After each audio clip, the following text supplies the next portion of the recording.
Então, exatamente assim, todo dia a gente falha, né? Todo dia a gente mostra que somos seres humanos fracos, embora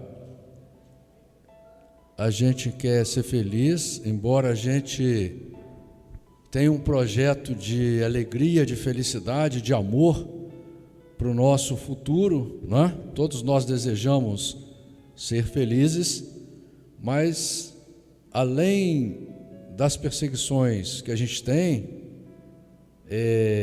de tudo que vem contra a gente, nós temos as nossas fraquezas, né?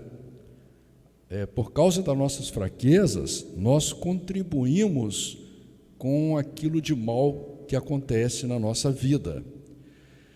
Por isso que a Bíblia nos chama a atenção, nos exorta a ter fé. E fé em quê? Fé em Deus, fé na palavra de Deus, fé no projeto de Deus. Que quando você tem fé e acredita que Deus está vivo, que Deus governa, que você é um filho de Deus, que Deus é contigo. O problema das pessoas também é que elas acham que Deus nunca está com elas. Elas querem sempre uma prova material. Elas não entendem a aliança de Deus com o homem. Deus falou com Abraão, mas Deus não andava o dia inteiro falando com Abraão. Deus falou algumas vezes com Abraão, mas Abraão tinha certeza que Deus estava com ele. Por isso que a Bíblia, lá no livro de Hebreus capítulo 11, ela dedica um capítulo à fé, chamando você para você ter fé. É muito importante, irmãos, você ter fé, você querer ter fé, você desejar ter fé. É muito importante você querer ter um encontro com Deus. Às vezes a gente fala com as pessoas sobre o relacionamento com Deus, elas não conseguem entender. Elas não acreditam que Deus pode falar com você. Elas não acreditam que Deus pode se apresentar para você. Elas não acreditam que Deus pode intervir na sua vida, que Deus pode fazer milagres, que Deus pode transformar a sua vida. E o pior, elas não acreditam que Deus pode governar a vida da pessoa. E Deus deu esse exemplo. Lá no livro de Êxodo, Deus deixa claro esse exemplo, 40 anos, Deus governando aquelas pessoas, dia e noite, mostrando que é isso que Ele quer fazer com a gente, governar a nossa vida.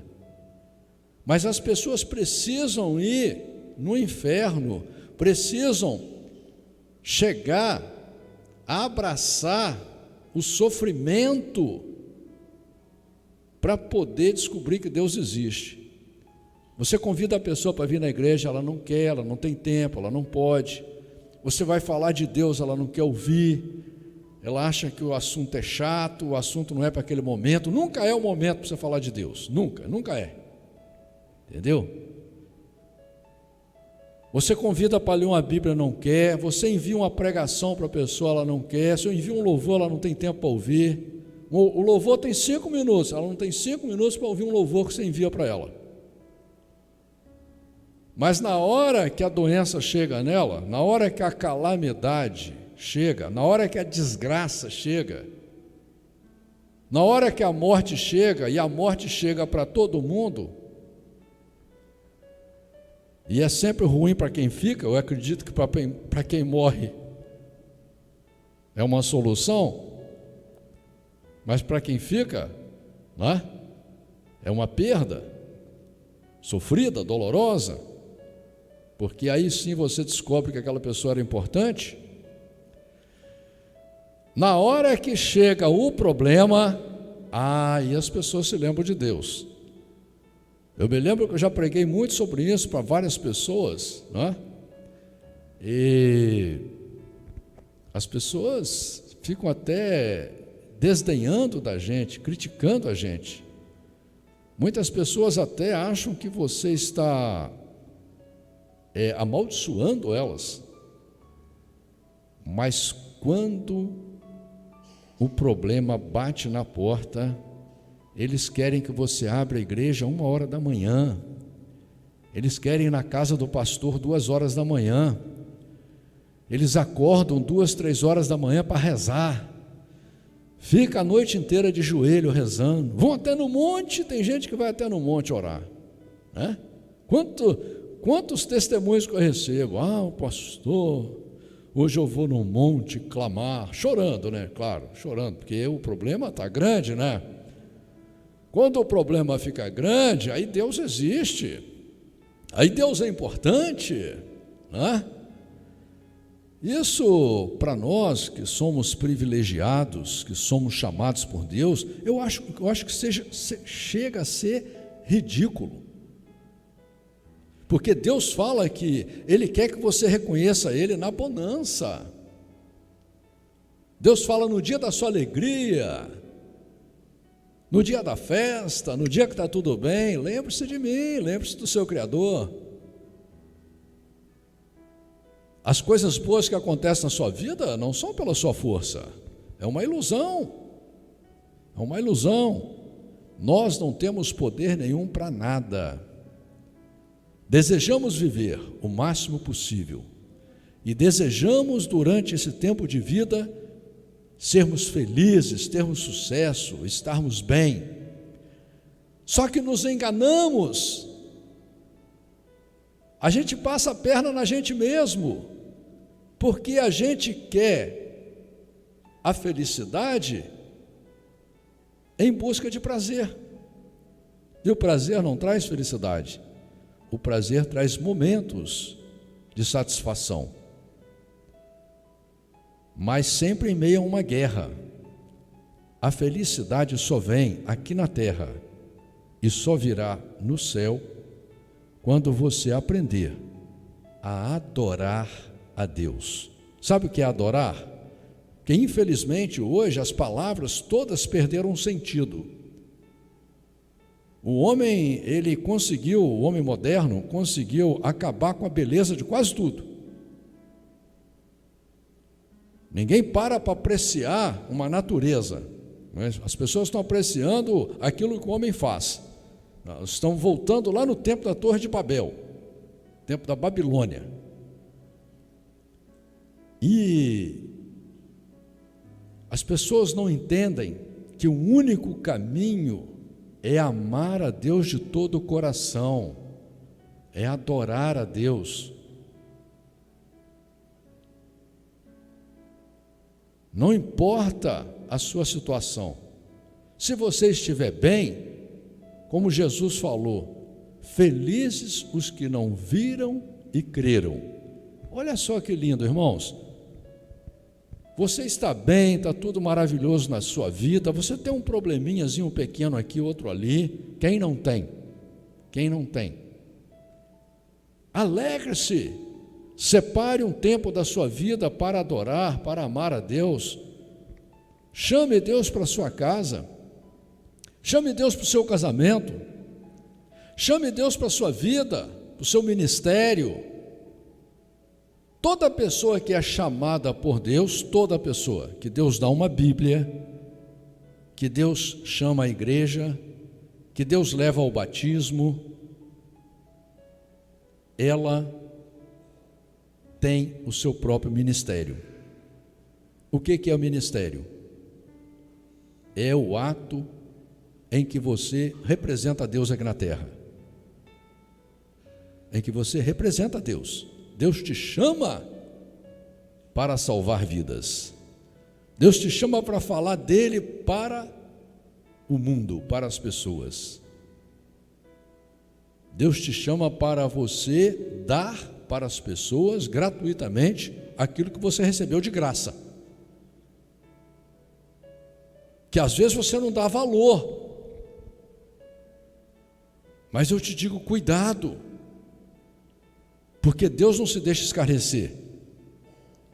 Com Deus não se brinca. E Deus fala: não dê pérolas aos porcos. E Deus te deu uma pérola porque você é especial. Entenda, irmão, a chamada de Deus na sua vida é porque Deus achou que você é especial. Então seja especial, valorize o chamado de Deus na sua vida. Para de buscar felicidade aqui, ali, acolá, do seu coração, do seu acho. Para de ser materialista. Não estou dizendo para você largar tudo, não, ninguém está falando isso, nem Deus pediu para você largar tudo, não é isso. Eu estou falando que você tem que tirar um tempo da sua vida para amar a Deus. Você tem que tirar um tempo da sua vida para você apresentar a sua vida para Deus. Muitas vezes Deus está usando as pessoas que estão morando na sua casa, as pessoas que estão no seu trabalho, as pessoas que estão à sua volta. Deus está usando para mostrar a você aonde você está falhando. Você, ao invés de ir lá no seu quarto, se ajoelhar e falar: Senhor, a minha esposa hoje falou isso de mim, falou isso comigo. Eu quero apresentar para o Senhor isso que ela falou. Eu estou errado mesmo, Senhor? Sou eu que estou errado ou é ela que está errada? Se for ela que está errada, Senhor, o Senhor conserta ela para mim. Se sou eu que estou errado, o Senhor me conserta. Porque eu amo o Senhor, eu creio que o Senhor existe. Eu, na minha necessidade, eu vou recorrer ao Senhor. Então, eu preciso de mudar. Você precisa de mudar, irmãos. A oração é essa. Deus não chama ninguém para levar para o céu do jeito que está, não, isso não existe. Se fosse assim, não precisava de Bíblia. Essa igreja do Espírito Santo que falam aí, que você nem precisa de ler a Bíblia, que você já está no céu, isso não existe, essa igreja. Essa não é de Deus, você pode ter certeza disso. Ninguém vai para o céu sem passar pela palavra, sem passar pelo fogo. A palavra é um fogo que ela vem queimando você. A palavra, ela foi feita para ela confrontar você, confrontar a sua fraqueza, confrontar o seu gênio, confrontar a cultura que você recebeu da sociedade, confrontar as suas negatividades, né? Tem crente, por exemplo, que tem depressão. Por que ele tem depressão? Porque ele não está firmado na palavra. Porque se ele se firmar na palavra, se ele começar a ler a Bíblia mesmo de verdade, ele vai vencer a depressão. Porque ele vai aceitar Deus de verdade na vida dele. Irmãos, essa história de ter Deus só de boca não adianta. Por isso que Jesus cita lá o livro de Isaías, fala: esse povo me honra com seus lábios, mas o seu coração está longe de mim. Apresente-se a Deus como pecador, não tem problema não. Deus sabe que você é falho, que você é fraco, que você é miserável, que você peca. Deus sabe. Apresente-se a Ele como pecador, como fraco, falho, mas apresente-se a Ele com um desejo de mudar. Apresente-se a Ele com desejo de amá-lo de verdade. Por isso, irmão, o mandamento é amar a Deus sobre todas as coisas. E eu sou obrigado a chamar a sua atenção para que você faça isso. Não faça isso ludicamente ou ilusoriamente, aquela coisa, né? Chega na igreja, aquela maravilha, entendeu? Não faça isso, faça pela razão. Entendeu? Faça pela razão, lute com você. A luta é essa. A Bíblia diz que Jacó lutou com Deus e venceu. A luta foi essa. Jacó reconheceu os seus erros, Jacó fez uma análise na sua vida, Jacó chorou aos pés do Senhor, suplicou aos pés do Senhor, e ele mudou. Tanto é que Deus mudou até o nome dele, para mostrar que ele mudou. Amém, irmãos? Eu quero ler com os irmãos no livro de Marcos, no palavra de Jesus 10. Assim: e levantando-se dali, foi para os termos da Judéia, além do Jordão, e a multidão se reuniu em torno dele, e tornou a ensiná-los, como tinha por costume. O que Jesus estava fazendo aqui, irmãos? Ensinando as pessoas. A Bíblia diz que Jesus é conselheiro. Hoje ninguém quer conselho, irmãos. Hoje todo mundo já acha que sabe tudo, ninguém quer aprender nada. E aproximando-se dele os fariseus, perguntaram-lhe, tentando-o: é lícito ao homem repudiar a sua mulher? Mas ele respondendo disse-lhes: quem vos mandou Moisés? E eles disseram: Moisés permitiu escrever carta de divórcio e repudiar. Aqui, no versículo 2, aqui tem uma referência lá no livro de Mateus, capítulo 19, versículo 3. E aqui no versículo 4, quando diz que Moisés escreveu, está escrito lá no livro de Deuteronômio, capítulo 24, no versículo 1 em diante. E Jesus respondendo disse-lhes: pela dureza dos vossos corações vos deixou ele escrito esse mandamento. Porém, desde o princípio da criação, Deus os fez macho e fêmea. Por isso deixará o homem a seu pai e a sua mãe, e unir-se-á à sua mulher, e serão os dois uma só carne. E assim já não serão dois, mas uma só carne. Portanto, o que Deus ajuntou, não o separe o homem. Aqui, por exemplo, Jesus, quando fala no versículo 6, Jesus está citando o livro de Gênesis, capítulo 1, versículo 27. E no versículo 8 aqui, Jesus está citando o livro de Gênesis, capítulo 2, versículo 24 em diante. E em casa tornaram os discípulos a interrogá-lo acerca disto mesmo. E ele disse-lhes: qualquer que deixar a sua mulher e casar com outra, adultera contra ela. E se a mulher deixar o seu marido e casar com outro, adultera. E traziam-lhe meninos para que lhes tocasse, mas os discípulos repreendiam aos que lhes traziam. E Jesus, porém, vendo isto, indignou-se e disse-lhes: deixai vir a mim os meninos, e não os impeçais, porque dos tais é o reino de Deus. Em verdade vos digo que qualquer que não receber o reino de Deus como um menino, de maneira nenhuma entrará nele. Então, irmãos, aqui Jesus já está dando uma ideia para a gente.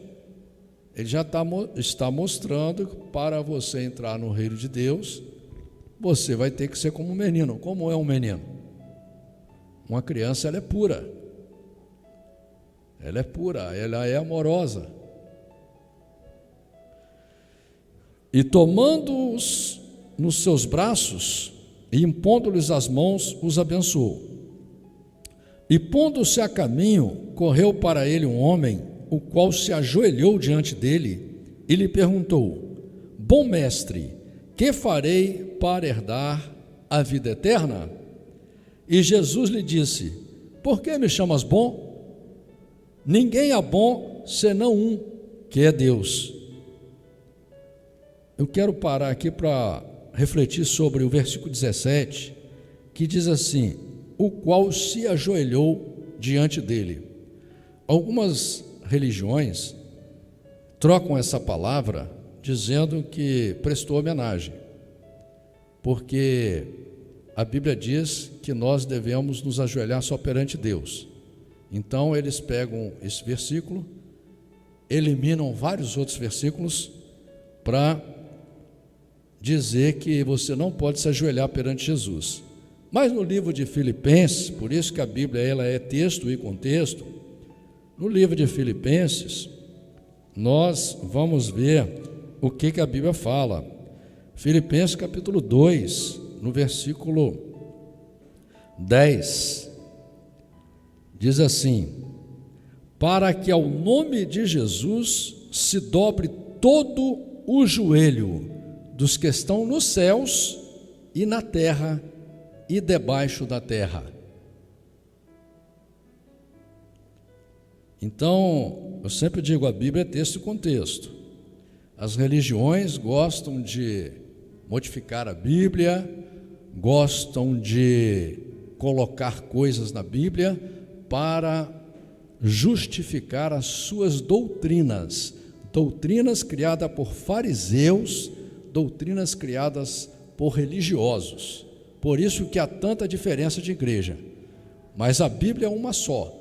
Por isso que lá no livro de Efésios diz que há uma só fé, que é o que deveria ser. Agora, ou você segue o homem, ou você segue a palavra de Deus. E aqui também, no versículo 18, quando essa pessoa fala sobre Jesus, chama ele de bom mestre, Jesus fala assim: olha, por que me chamas bom? Ninguém é bom senão um só, que é Deus. Ele não está dizendo que ele não é bom. Ele aqui está declarando que ele é o próprio Deus. Está declarando a sua divindade. Segunda coisa, Jesus está deixando claro, como diz a Bíblia, todos pecaram e foram destituídos da glória de Deus. Não tem santo não, essa história de santo aí, que várias igrejas aí tem santo. A gente quando fala essas coisas, estão falando mal da igreja. Não estou falando mal da igreja, estou dizendo o que a Bíblia diz. Você quer seguir a Bíblia, segue. Você quer seguir o homem, você segue. Isso é um problema seu. Ninguém está te proibindo de seguir o seu caminho. Você faz o que você quiser. Eu faço o que eu quero. Eu falo o que eu quero, você fala o que você quiser. Entendeu? É assim que funciona, não é? Jesus está deixando claro aqui, inclusive a Bíblia diz que só há um intermediário entre Deus e os homens, que é Jesus, não é? A Bíblia diz lá no livro de Colossenses, capítulo 3, versículo 17, que tudo quanto fizeres por palavras ou por obras, fazei em nome de Jesus. Então pronto, e assim você tem aí 200 versículos que deixa claro que o seu relacionamento é direto com Deus, o seu relacionamento ele não tem intermediário nenhum, e que até hoje não teve ninguém santo aqui na terra não. Essa história de morrer e virar santo não existe, entendeu?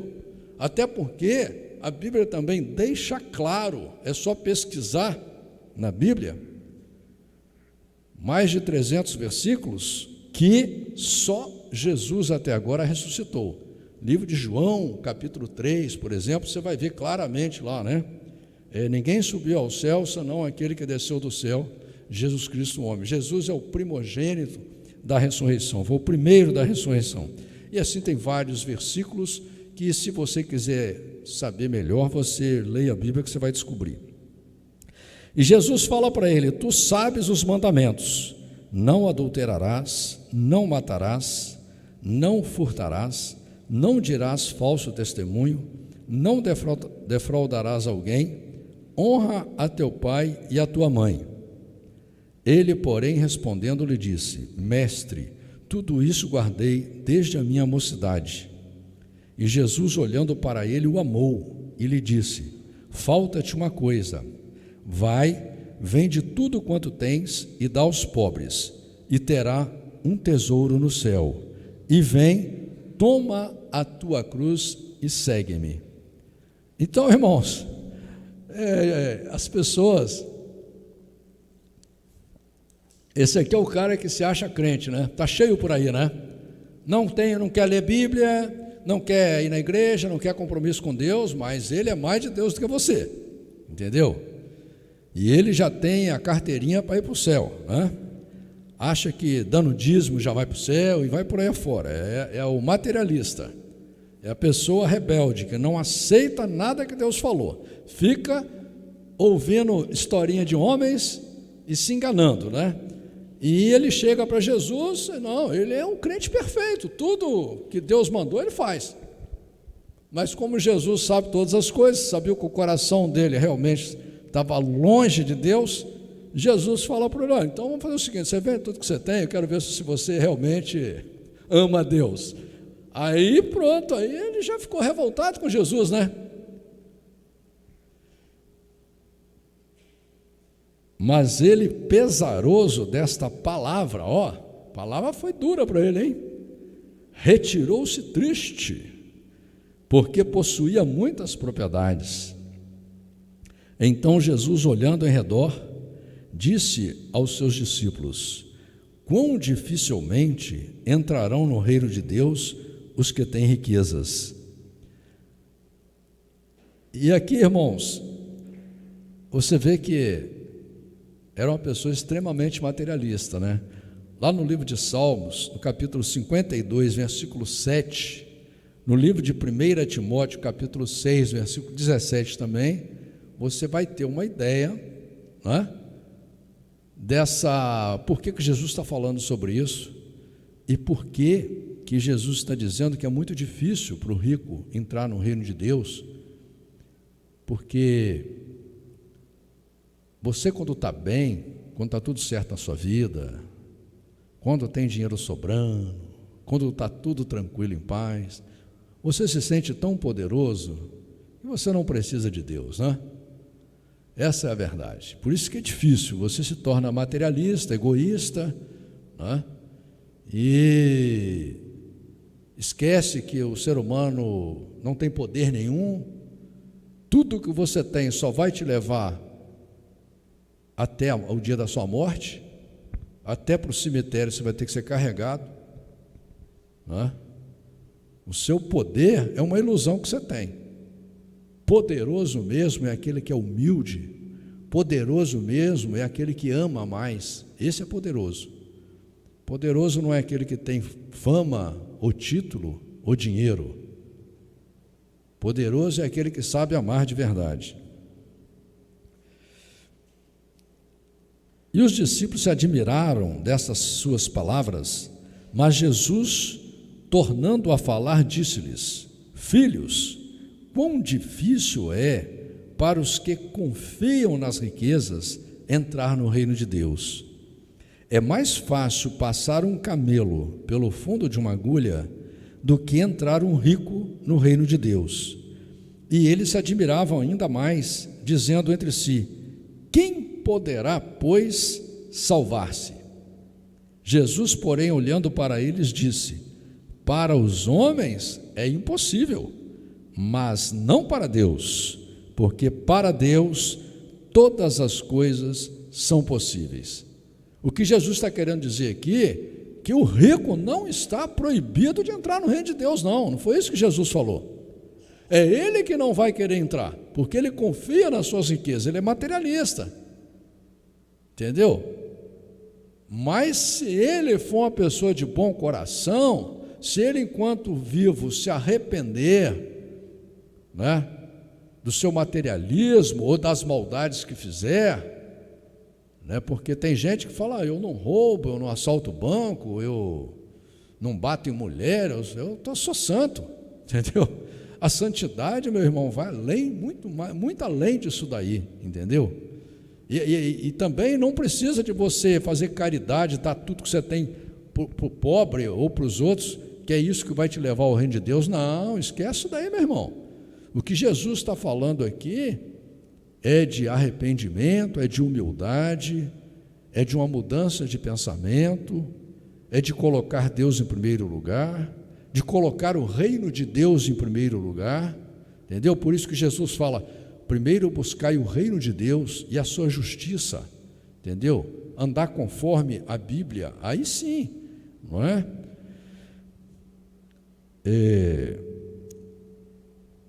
E Pedro começou a dizer-lhe: eis que nós tudo deixamos e te seguimos. E Jesus respondendo disse: em verdade vos digo que ninguém há que tenha deixado casa, ou irmãos, ou irmãs, ou pai, ou mãe, ou mulher, ou filhos e filhas, e campos com perseguições, e no século futuro a vida eterna. Não, espera aí, irmãos, eu errei aqui.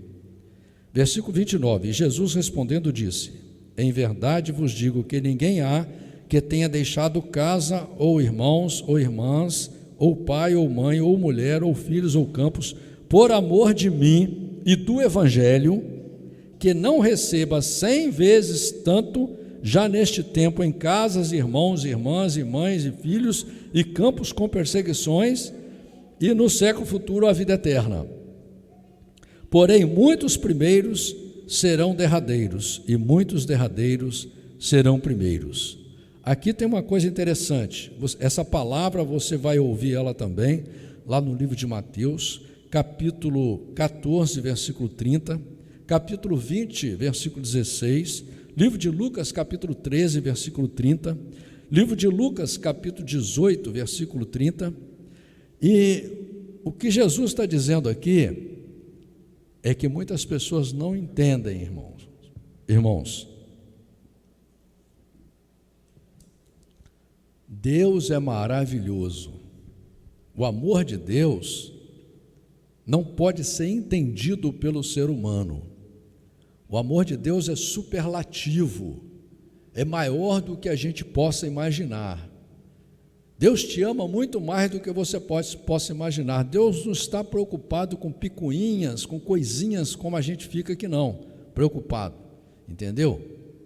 Até o último dia da sua vida, Deus estará do seu lado, te amando, desejando o melhor para você, com as mãos estendidas para você, com os braços abertos para você, querendo te ajudar, querendo mudar a sua vida, querendo quebrantar o seu coração, para transformar você em um ser humano, para transformar você em uma pessoa melhor do que você é, para o seu próprio bem e para o bem de quem for viver com você. Porque o que estraga a terra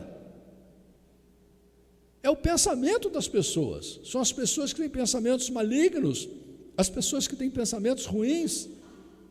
É isso que estraga, que tira a beleza da vida.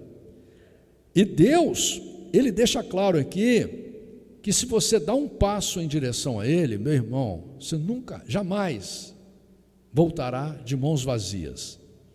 Ninguém aqui na Bíblia que foi ao encontro de Jesus, voltou de mãos vazias. Até 10 leprosos, que foram ao encontro de Jesus, Jesus sabendo que 9 deles não iam dar valor ao milagre, mesmo assim Jesus curou os 10, e Jesus já sabia que eles não iam dar valor. Jesus sabe que muitas vezes você não se importa com o que Ele faz para você, mas como Ele é maravilhoso, por isso que Ele é chamado de maravilhoso, Ele até o fim da sua vida, Ele andará com você e não vai ficar te devendo nada, ao contrário.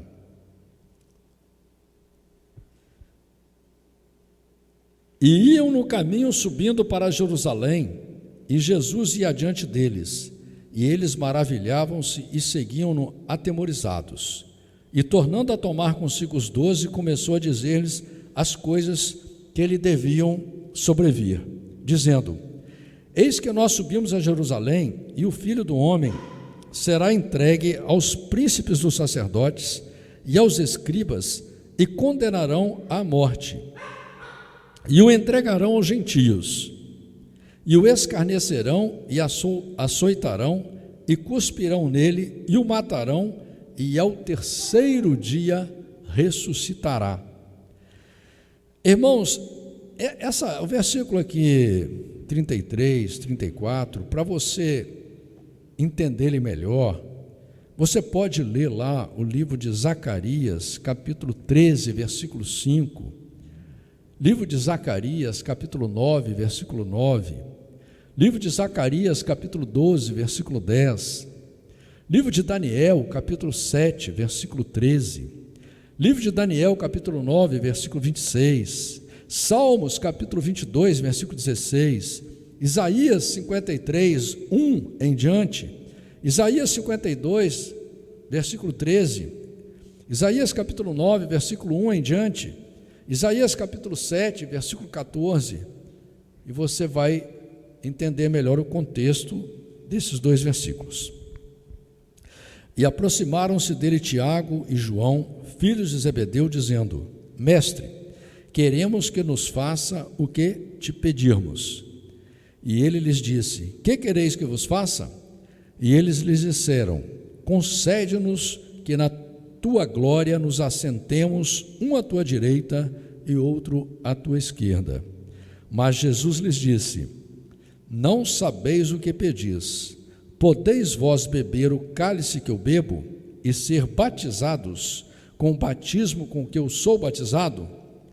E eles lhes disseram: Podemos.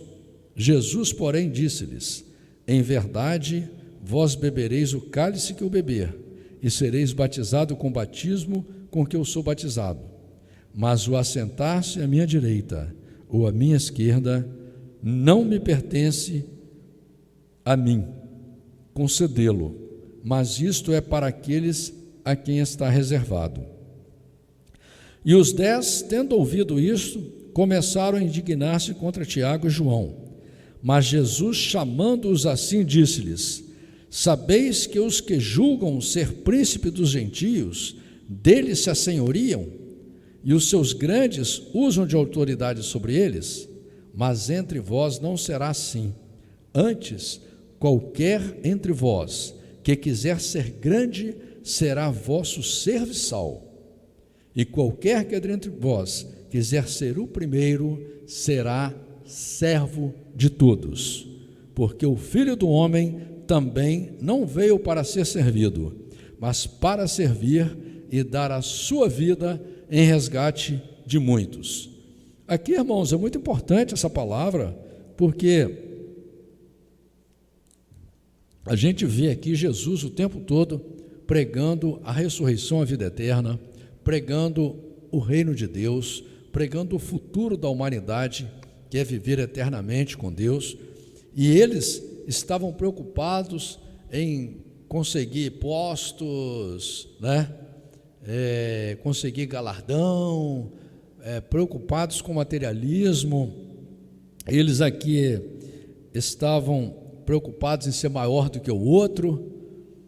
E nós, irmãos, aqui Jesus deixa claro que qualquer um de nós que quisermos ser maior do que alguém, a gente tem que ser servo dessa pessoa, porque nós temos que viver para a glória de Deus, não é para a vista do homem, não. E as pessoas que não creem em Deus, que não são cristãos de verdade, elas só querem ser maior do que o outro para se assenhorar do outro, para ser dono do outro, para escravizar o outro, que é o que acontece na humanidade aí. Pessoas ficam trilionárias, em cima da pobreza e muitas vezes da desgraça dos outros. E depois foram para Jericó, e saindo ele de Jericó com seus discípulos e uma grande multidão, Bartimeu, o cego, filho de Timeu, estava assentado junto do caminho, mendigando. E ouvindo que era Jesus de Nazaré, começou a clamar e a dizer: Jesus, filho de Davi, tem misericórdia de mim. E muitos o repreendiam para que se calasse, mas ele clamava cada vez mais: Filho de Davi, tem misericórdia de mim. E Jesus, parando, disse que o chamassem. E chamaram o cego, dizendo-lhe: Tem bom ânimo, levanta-te, que ele te chama.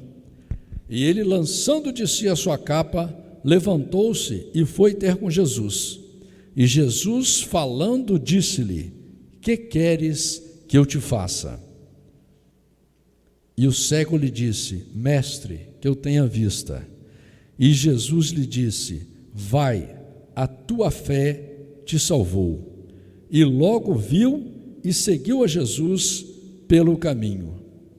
Irmãos, aqui é muito importante também você ler lá no livro de Efésios, capítulo 2, versículo 8, que fala que a fé é um dom de Deus. Livro de Hebreus, capítulo 10, versículo 38, que fala sobre a fé também. Livro de 2 Coríntios, capítulo 5, versículo 7. Livro de Gálatas, capítulo 2, versículo 16. Livro de Abacuque, capítulo 2, versículo 4 em diante.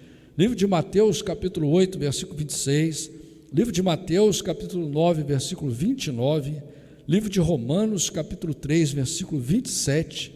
Livro de Gálatas, capítulo 3, versículo 11. Então, irmãos, aqui é muito interessante, porque tem uma coisa que acontece muito na nossa vida. Às vezes você está com um problema e você vai buscar em Deus a solução, e sempre aparece alguém ou alguma coisa para te impedir. Aqui esse cego era cego, mendigava, uma vida difícil, mas quando ele vê Jesus passar por ele, o que ele faz? Ele vai ao encontro de Jesus. As pessoas tentam impedir, repreendiam ele, mandavam ele calar. Mas o que ele fez? Ele se calou? Ele aceitou a repreensão? Ele ouviu alguém? Não. Ele usou a fé dele, a fé que Jesus era a solução da vida dele. Assim como você também tem que aprender isso, a usar a sua fé, entender que você tem que ir ao encontro de Jesus. E quando eles chegam para ele e falam assim: olha, o mestre te chama, o que ele faz? A primeira coisa que ele faz, ele já jogou a capa fora. Se você vai ao encontro de Jesus, você não precisa de mais nada, você não precisa de capa, você não precisa de mais nada, meu irmão, acabou, a solução chegou. E como Deus fala, ainda que você morra, você será ressuscitado. Então creia, você é chamado para crer, amém?